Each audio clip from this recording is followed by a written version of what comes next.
What's up, YouTube? Hope everyone is doing well. In today's video, I will be answering the question of how I got started into real estate investing, and hopefully this video can kind of motivate you and give you some steps so that you can get started in real estate investing as well. Now, of course, I am a coach with Teammate Real Estate. I'm a teacher, author, and real estate investor and coach. So if you're ever interested in getting professional level real estate coaching, whether that be one-on-one private coaching or even joining some of my private real estate investing programs, which I teach online, make sure to hit the link below. There will be an application form where we offer qualifying students the ability to kind of get a discount or a scholarship when it comes to real estate coaching.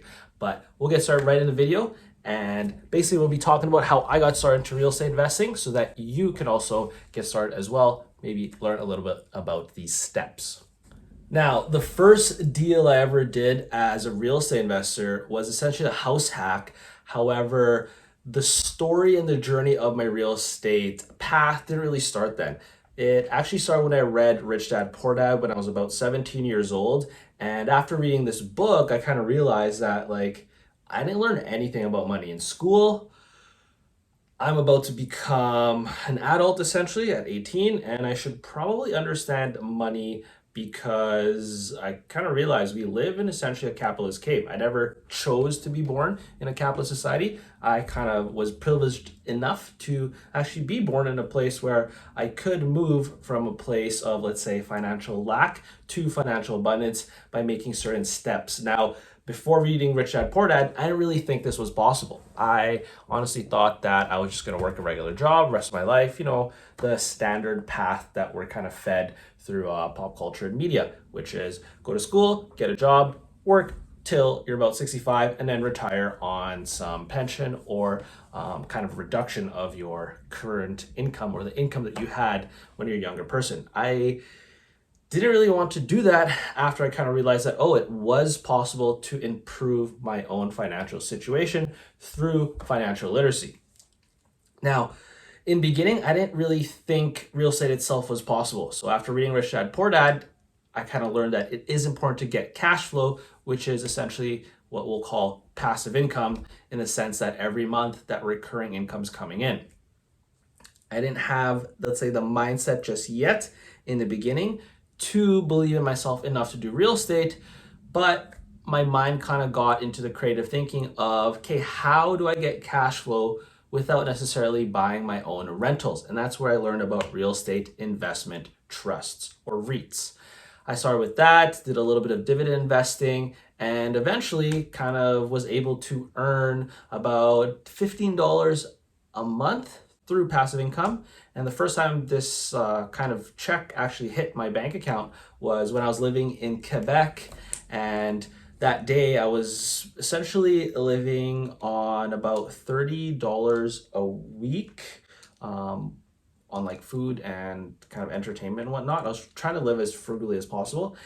And that day I didn't have money for lunch. And what had happened was I decided to just take a walk for 45 minutes, was checking out my stocks and my bank accounts, and noticed that, I had $15 deposited in my account. Anyway, checked, and what I saw was it was from a stock called Chorus Entertainment, and they paid me a dividend, a little bit of passive income. I was actually able to buy lunch with that. That's kind of when I first started seeing the actual effects of passive income.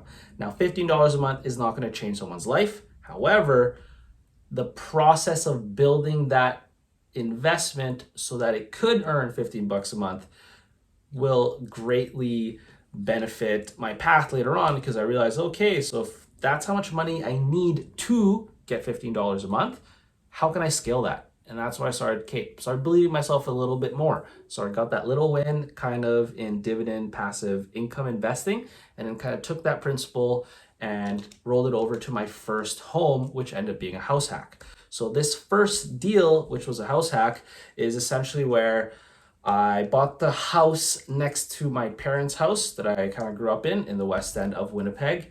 And the house was already renovated. Moving was very easy. And right when I had moved into the house, or at least closed the documents, like the offer, the purchase, That's when I realized, oh, I don't know the steps afterwards. Like, who do I contact for the lawyer? What is this closing procedure? Where do I get insurance? And that's when I realized, okay, I probably need to hire a coach. So part of my journey in real estate was hiring and being lucky enough to meet my coach and friend and mentor, Nelson Camp. And he was the one that actually suggested I do the house hack before even paying for his services. So I'm a teacher by trade. I've taught high school since 2018, and then I taught as a English, I guess, assistant in Quebec in Trois-Rivières about a year before that. And that's kind of where I learned, okay, I do have a passion for teaching. I can see myself doing this forever. And once I got my permanent contract as a teacher after I had graduated, Nelson kind of suggested, okay, right when you get that permanent contract, you want to leverage it towards long-term wealth. So with that permanent contract allows decent financing when it comes to the banks. So you did suggest I use my 5% down, do a house hack, live in one room, and then rent out 2 rooms so that I can essentially live rent-free and start learning the skills to become a landlord. That's basically what I did for the first year. I did that deal, which was a house hack, got some friends in there, charged them a fairly cheap rent, and was essentially able to live basically rent free while able to build equity month to month. And then I learned the basics of being a landlord. During that time, when I did my first house hack, I was still continue learning about real estate, and that's when I decided to hire my coach, Nelson Camp, and I was able to close another deal that first year, which the main goal was to make it a BRRRR.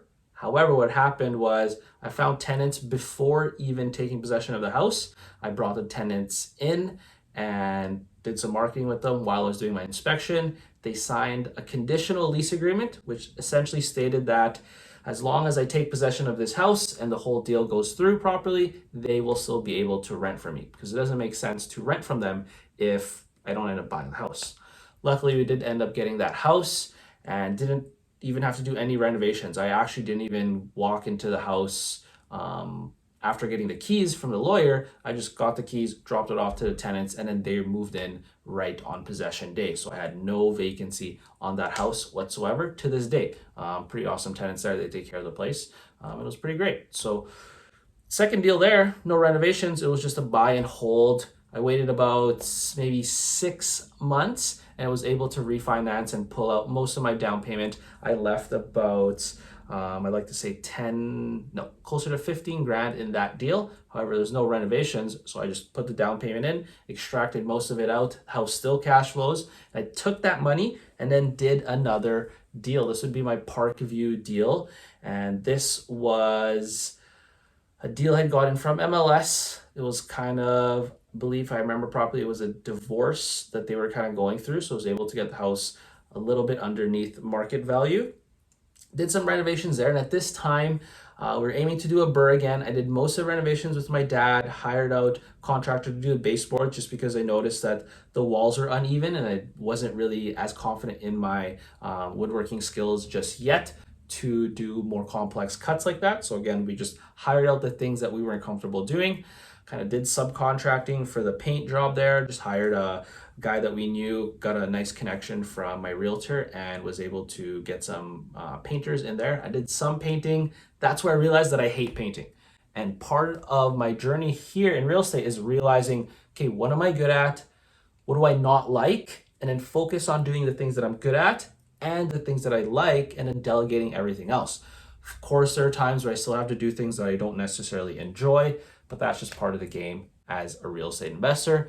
The more money that I make and the more I can kind of focus on my skills and pour into other people in my team, the more I can focus on basically doing the work that I enjoy. So at the time I did the kitchen with the help of my friends and my realtor. We got an electrician in there to do electrical, of course, because I can't do that. And a lot of demo that we did on our own as well. So that deal took a lot of time actually, and this is when the pandemic kind of hit. So it hits in March, and then realize that my windows are going to be delayed for we don't know how long. Got to learn to adapt. So I immediately call my coach and we get on a call and he gives me a bunch of tips to do right away during the pandemic, and essentially call my bankers immediately the next day. I was on hold for about 4 hours and got a hold of my bankers. We built a plan to make sure that if worst case scenario happens, none of our tenants are going to end up being homeless, and that we kind of still keep the homes, they keep their homes as well, and then everyone make sure it's a win-win. And we got to work together during these interesting times, let's say. So luckily we were able to adapt. I still rented out that house, basically was able to do some showings. I kind of just explained, hey, there's one window that's missing. We're going to put a brand new window in there. The place is going to look awesome. Like, no need to worry about anything. I even offered a discount on rent because it was missing a window up until that window came. Now, of course, this was a burr. So rented it out, got an appraisal in there, and what ended up happening was the appraisal didn't go as high as we originally expected. This was due to me purchasing a 3/4 basement instead of a full basement. Again, I was just still learning at this point, and the comparables didn't really support the numbers that we wanted, so I ended up actually leaving about $9,000 into this deal. Not that bad that I looked at after I looked at it, but at the time I was like, oh man, like it's not a perfect deal. I really want to pull all that money out, but when I ran the numbers again, $9,000 being left in that deal ends up being just under 5% down for the whole deal after our renovation costs. So we were able to pull all the rental money out and most of the down payment, other than, like I mentioned, the $9,000. So all in all, basically got that money back through tax advantages and about a year's worth of cash flow. So that worked out as well. Now, right after that deal, another deal came through and we did that deal as well. And that's going to be my Martin deal. And this one, I took a different strategy. So instead of doing everything or as much as I could on my own, basically I tried to hire as much out and only do the things I enjoyed and was pretty good at. So I did some flooring with my dad, been kind of helping him do that since I was kind of a kid. And yeah, that's the only renovation we did, hired everything out. I think I built one vanity and we did the quartz countertops, we tiled the kitchen, redid the bathroom, and did the flooring in that deal. Was very quick, and the goal here was speed. This is why I started learning about velocity of money. The quicker I can get these refinances done, the more efficient, and even the marketing is a lot sexier, right? For me, doing that deal in the pandemic did very good marketing because I was able to show people that when push comes to shove, as a real estate investor, that we and my team can be very adaptable and will still go through the process. People got to see that during the pandemic, my team and I were able to buy even more homes, especially after this Martin deal, just because, again, the velocity of money showed people that we're able to take that kind of capital and invest it properly, do renovations very quickly. That renovation was less than 21 days and was essentially able to get a free house after the refinance. So again, take that down payment out, take that rental money out, distribute it back to private lenders if we had any, and essentially redo onto the next deal. Next deal came in. This was by the time now I'm in my summer vacation, because again, like I mentioned, I work as a teacher, and this is where I decided, okay, let's kind of try and do this full time. So I did the renovations. I enjoyed doing kitchens. So for this new deal on Lipton, I did the kitchen and again, hired everything else out. Electrical was done by other people. Painting was done by other people. I got to meet some drywallers and painters who are still helping me out to this day. That deal, we essentially got $8,000 back. So we were able to extract some money after the refinance. So got it appraised at 205, and we got the house pretty on the lower end. I believe purchase price was 142, and we refinanced at 205. So it might have been, I don't have my calculator here right now, but total cost in was 150 because I spent less than 10 grand on that reno. So they gave us 200 would have been a free house, quote unquote, a free house. So I think we pulled out an extra 5 grand in there. And again, velocity money, take that money and reinvest it right away. The quicker I kind of did this, then it was easier to raise capital. It was easier to find deals because more and more people start to recognize the brand that, okay, now we're like Patrick Hilario and his team, they're professional real estate investors. Like they know what they're doing at this point. That's when I met my first student. Not really met, but started that contact and started having that conversation around, hey, like maybe you're interested in real estate investing. I've already been a friend with him for a long time. We danced together when we were younger, and he was kind of interested in seeing how I'm able to pay back investors. And at first, I just wanted him to be an investor. I wanted him to pass me some funds, put into the deal, and then we're able to give him a healthy return. However, he seemed more interested in learning to do it himself. So he actually offered to trade me tattoos for life so that he can learn real estate investing. Within 2 months, we were able to help him close his first deal, which was a rental, and was able to actually show him how to buy that house at about, I believe he made about 40 grand on the buy. So just buying a house under market value. It was worth about 200,000, was able to purchase it at about 160. So he's making about 40 grand just on the buy. And Teammate Real Estate, the company that I had gone coaching with, and I actually finished and graduated their gold coaching program, they had found out that I had already just like coached someone to buy their own house. They knew I was a teacher by trade, and they actually offered me a position as a real estate coach. So that's how I got started into real estate coaching as well. After helping out my friend Ivan there with that first deal of his, then again I got finished those two that I was doing. This is where I was starting to learn to do about two deals at the same time, reinvest that money back into more deals, and this is where we did our final deal in 2020, which would be my Sherburne deal. This one was very interesting because I grew up on Sherburne. I always passed by this one house on a corner, was always neglected. Tenants were always changing over, glass was always broken. It was really rough shape. I believe it was even like a underground like barber shop at one point. And walk into the house, electricity's all shut off. It's kind of cold, kind of dark in there, and the house is super rough. I was humming and hawing because I wasn't really too sure if the basement was full. I'd measured it. It was fairly close to being full, and did some research and kind of realized, okay, yeah, it is a full basement. It was not listed properly. It was listed as a 3/4 basement when it was indeed a full basement. And that's when I kind of ran the numbers. I said, Kate, we got to buy this house for $120,000. Offer was accepted, got it for 120. Long story short, that was again round two of some lockdowns. Had to deal with some logistical issues, especially with IKEA being short on supplies. And essentially what had happened was, this is why I learned to adapt again very quickly. Some items were showing up, some weren't. I really had to double check, and it really stress test my systems in that I realized, Kate, I can subcontract things to a certain point, but eventually if I want to have my freedom and time back and not have to work after work, essentially, and do real estate after teaching, I would need to start building my team a little bit better. So I decided that's the last deal that I'm gonna do extensive renos myself. That was the last kitchen that I had done.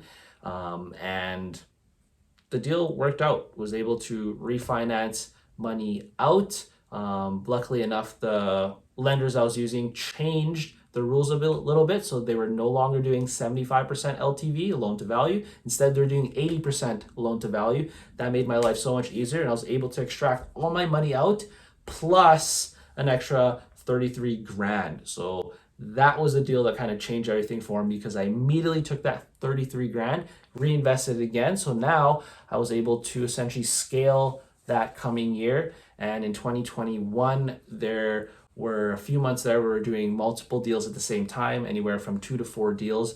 And that's what scaled things a lot quicker, because now I wasn't really focused on doing renovations myself. That was this year where I was trying to delegate as much of the manpower as possible and essentially not have to do the physical labor myself. Just because, again, even if I'm working in the summer and have all my time back, I don't necessarily be the best person to do that, right? Like I'm better at doing a little bit of the marketing, kind of educating people in real estate, and building systems is kind of my forte when it comes to real estate investing. I'm not the best renovator, right? Like That's not what my skills kind of allow me to do.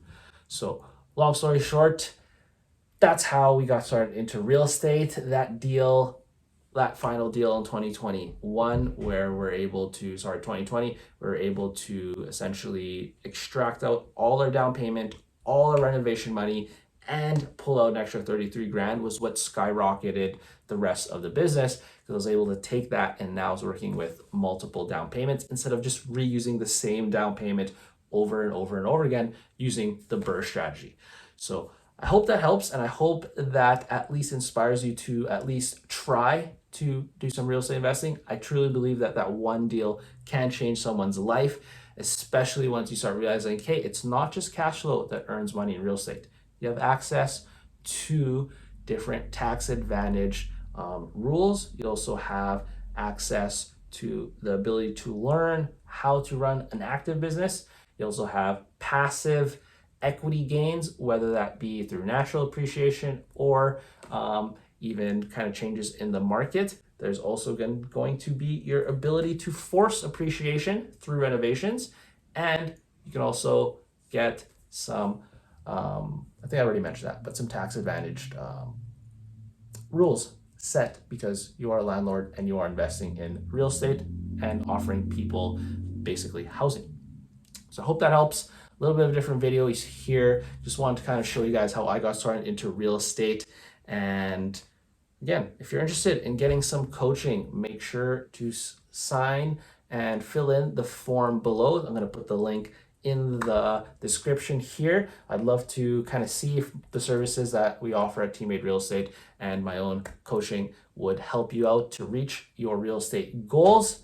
And if they do, we'd love to kind of extend a scholarship as long as all students qualify for that scholarship. Because I know real estate investing, especially one-on-one coaching, it's not cheap. It's similar to going back to university. However, I truly believe that it is a piece of education that will change you and possibly even your family's financial future. So thanks again for watching. Hit the subscribe button and hope you guys have an awesome weekend. Take care. Patrick J. Hilaire here, teacher, author, real estate investor, and coach. Take care and bye.